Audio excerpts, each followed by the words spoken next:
Nate's cousin, yes, that's his real name, has been serving in the Coast Guard longer than most folks have lived, over a decade now. He doesn't fabricate stories or exaggerate. He speaks plainly like you're talking across a diner table, not through radio crackle in the middle of nowhere. He is the kind of guy who prefers structure, boats, routine, clarity. No superstition or horror flicks for him. Nate recounted this tale to me during the hot summer of 2022, and every single time he repeated it with identical details, not even a comma shifted. The story begins in 2017 when Nate was stationed at the isolated Medicus Rock Lighthouse on Maine, rugged coastline for a routine 2-week inspection. Reaching Medicus Rock was only possible via small boat or helicopter. A harsh journey into isolation amid jagged cliffs, relentless winds, and salt-tinged air. The station consisted of a solitary lighthouse tower and an offshoot storage unit. No electricity, no running water, barely any radio signal. Though now fully automated, the station still required annual checks, often conducted alone by a single crew member. Last year, the beacon failed unexpectedly, twice, so this time authorities dispatched a pair, Nate and his colleague, Russell. The first few nights were uneventful, routine, windy, monotonous. He sat up, looked around dark, and then he noticed something strange, no rotation from the beacon. That's when they got up and went upstairs together, Nate shaking Russell awake, both of them climbing that narrow spiral staircase like it might collapse beneath them any second. By the time they reached the top, well, let's just say things weren't right. The gears were still turning slow but steady, but the actual light stuck, jammed in by something big and dark. Looked like a blanket or maybe an old coat covered in slime, mossy green stuff. They checked doors, windows locked tight. No wind, no birds, nothing moved. So they took it out, threw it outside into the wind and went back to bed. They thought it was just some weird one-off thing until the next night. Same time, same place. And this time, another piece of cloth, smaller, softer, looked like an old-fashioned scarf, maybe for a shawl, red edges, soaked through with ocean water. They checked everything again, doors, windows, supply closet, secure as ever. But now, they started wondering if someone was messing with them. From then on, they blocked the stairwell with heavy crates, locked the beacon room every time they went upstairs, did their checks religiously, didn't sleep easy anymore. But that seventh night, that's when Nate still won't try to explain it. He was lying in bed trying to fall asleep and heard Russell whispering from across the room. Nate sat up, asked what he said, but Russell blinked slowly, looked confused. "I wasn't saying anything," he replied. That night, Nate walked back into the bedroom and found Russell sitting by the window, staring down at the rocks below. Russell nodded slowly. "Yeah, I saw him last night." Said it was barely visible on the edge of the beacon light, watching them silently before disappearing when the beam rotated back. That is when things spiraled. That's when things spiraled.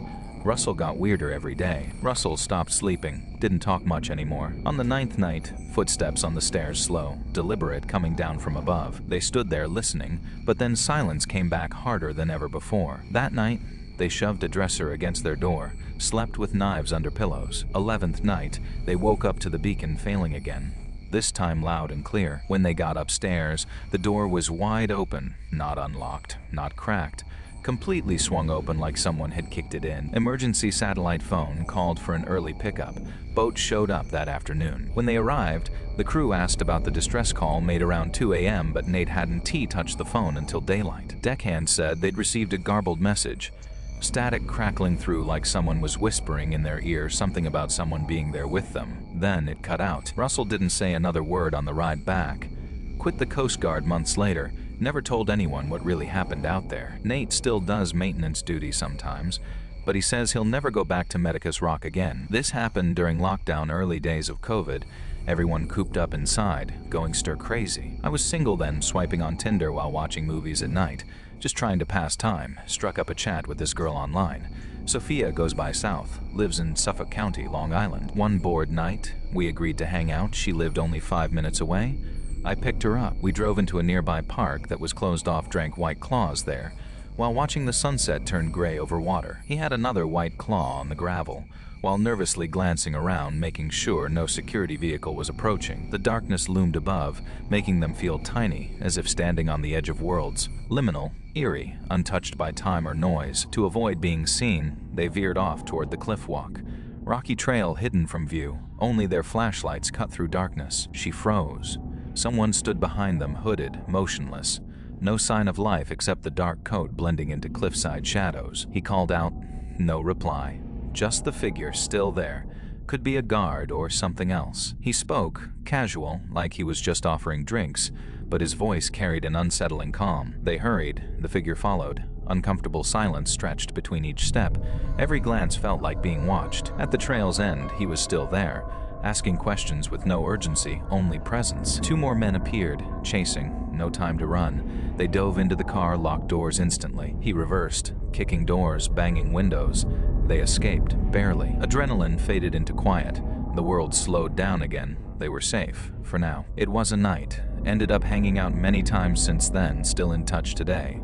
But honestly, that night still unsettles me. This story's not mine. It came from my old friend Ian, who told me a dozen times over the years. He asked him recently to write it down, gave me permission. Ian, 50-something, solid build, weathered skin from salt air exposure, marine salvage guy. When something broke near water, he'd go fix it. Diver, ship technician. Had seen everything.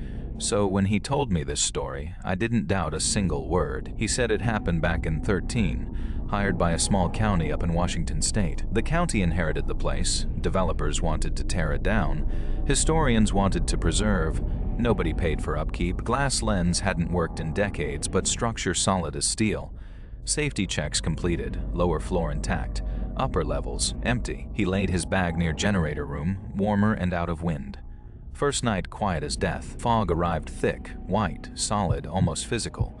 No birds, no insects, not even waves. He spent most of the day taking notes on upper stairwell, until he noticed something odd. Halfway upstairs, he found a maintenance closet. Hinges corroded, now open an inch. Moisture must have caused movement. He didn't touch the box. He shut the door and noted it for inspection. Something moved above him, not sound but silence.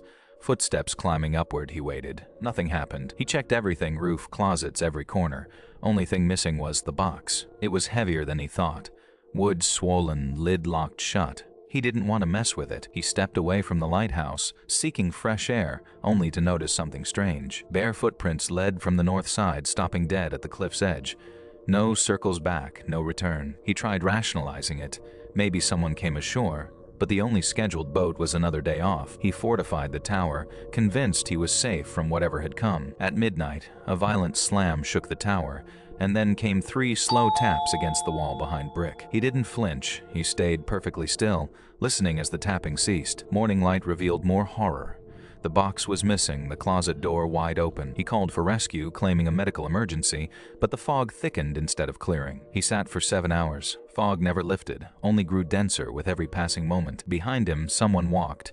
The footprints led away, but when he turned, nothing. He ran toward the only hope, a distant horn piercing the fog. He waited, and then screamed. He was pulled aboard, pale, trembling, eyes wide with disbelief. They asked why he looked like he'd seen something impossible. Ian reported the lighthouse was unsafe, but never mentioned the footsteps or vanished box. He filed a simple report, omitting everything that couldn't be explained away. He told himself, and later others, he might have gone mad, alone in the dark. After the incident, Ian vanished from fieldwork. He quietly finished his remaining projects before retiring entirely. He stopped accepting new assignments when asked why. He shrugged, "I've seen enough out there." He never gave details, only whispered, "Some places are meant to be left alone." She tried to track the location, but Ian's handwritten notes vanished like mist. The county archives had no record of his visit, as if he'd never been. What disturbs him isn't Ian's words. It is that no one else remembers the island. He doesn't know if Ian was mad, but he hopes the island has finally found peace.